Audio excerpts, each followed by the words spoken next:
Hello students, here is Dr. Narendra Singh, Associate Professor in Physics, Department of Basic Sciences, Oriental College of Technology, Bhopal. Today we will discuss the Maxwell equations in the free space.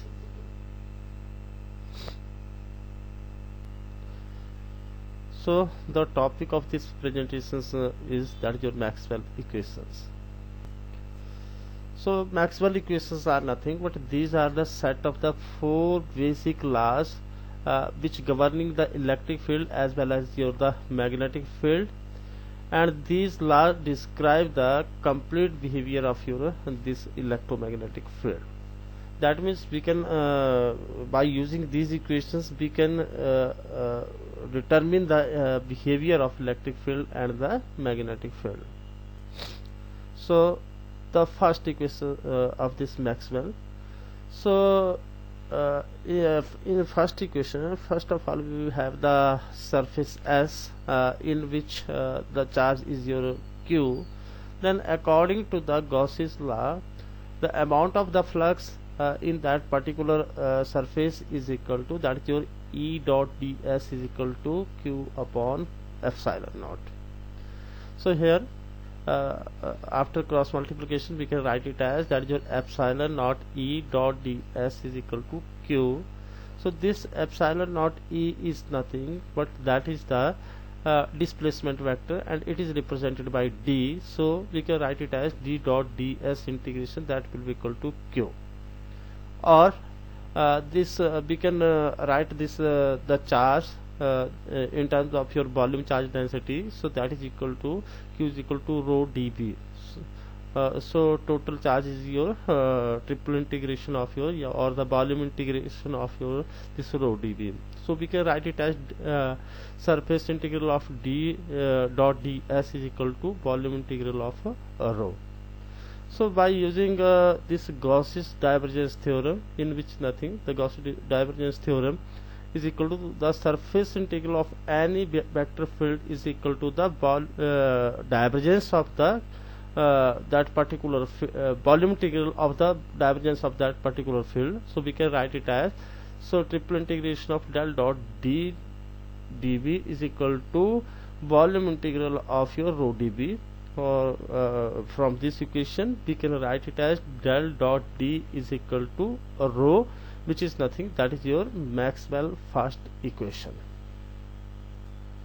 So that is the Maxwell second equation. We know that the magnetic force does not exist alone, they always exist in the pairs. So as a consequence of this, the magnetic field lines of the force entering in the arbitrary or we can say that in the closed surface are exactly equal to the magnetic field lines leaving from that particular surface.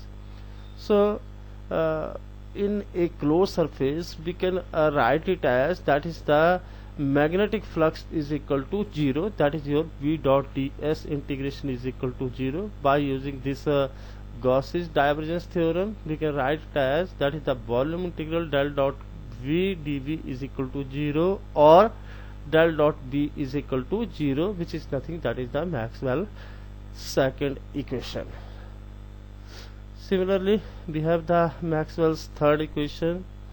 So according to Faraday's laws of electromagnetic inductions, the induced EMF in a closed surface is nothing, that will be equal to E is equal to minus del phi upon del T.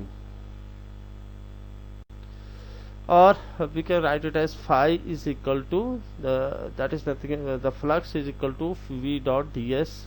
So from here put equation 2 in equation 1, so we can write it as E is equal to minus del upon del T and 2 that is double integral V dot ds.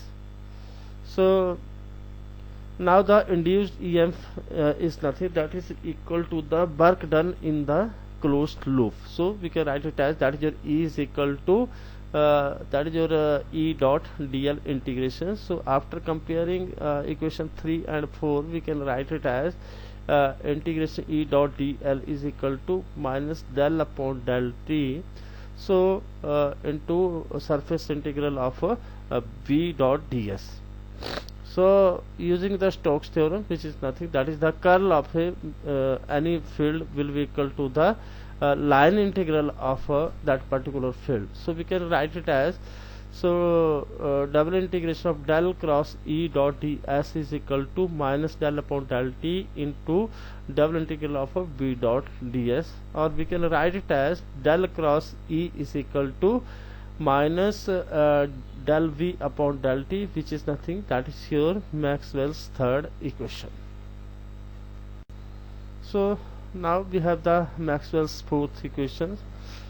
According to Ampere law, the magnetization in a closed loop, that is your H dot dl is equal to I.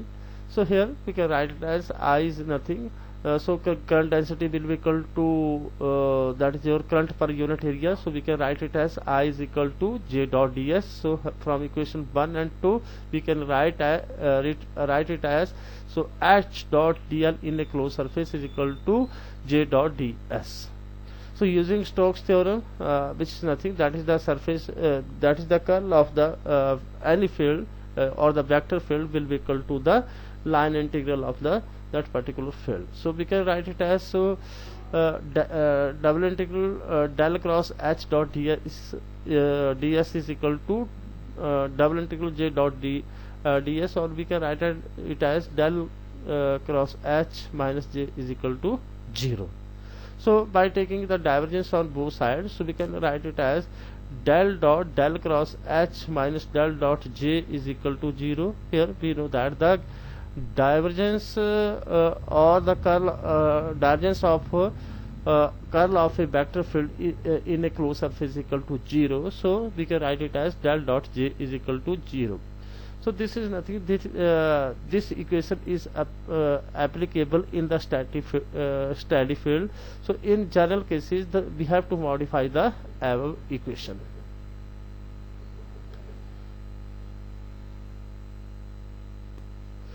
So again we will proceed here, that is from this Gauss's law we can write it as del dot E is equal to rho upon epsilon naught, that is nothing, the charge.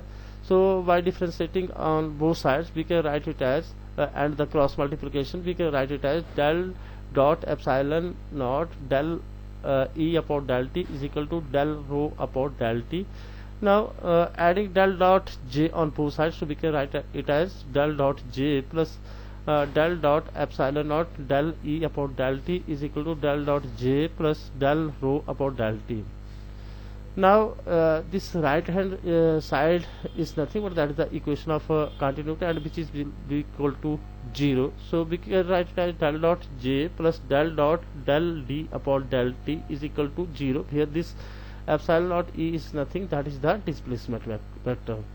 Now again we can write this del dot del cross H minus del dot J is equal to 0. We can rewrite it as del dot del cross H minus del dot J plus del dot del D upon del T is equal to 0.